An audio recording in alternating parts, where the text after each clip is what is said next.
Mr. Deputy Chairman, while moving this resolution, I would like to request the House and the government and the Prime Minister in particular not to take this resolution as one moved by this or that party, but as reflecting the feelings of our countrymen, at least of a very considerable section of our countrymen.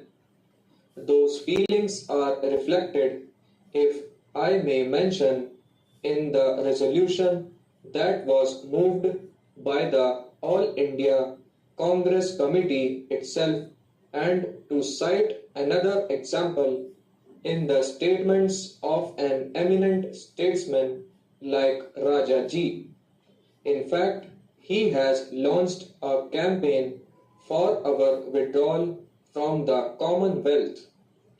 Now, sir, the Prime Minister himself had said in the Lok Sabha that because of the Anglo-French attack on Egypt, this question had to be considered afresh.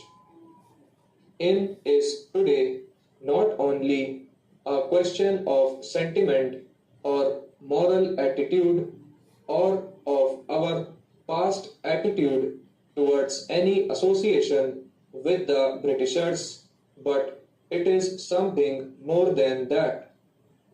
Sir, if I borrow the phrase of the Prime Minister himself, we have looked at this question in a larger perspective, the perspective of war and peace, it though these factors also count as very important in the consideration of this matter.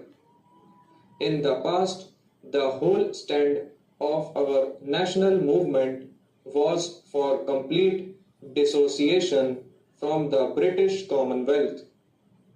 When that stand was reversed in 1949, the country was not given an adequate explanation as to why that stand was reversed.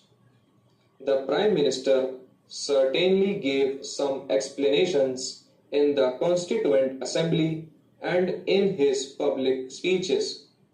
But the main point which he made was that many things had changed in the world and Britain had also changed. But there was nothing wrong if we associated with Britain as a sovereign country in the Commonwealth for purposes which may be to our common good. Now, sir, recent events and particularly the Anglo-French aggression on Egypt have clearly demonstrated that the British imperialism has not changed.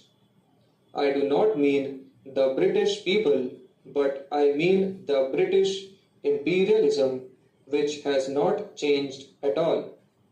Events in Malaysia, events in Kenya, and events in South Africa were all clear pointers to the fact that the characteristic of the British imperialism had not changed, and it has not changed even now. We were told that we had been associating as equal partners in the British Commonwealth. While launching this adventure of aggression, the British government did not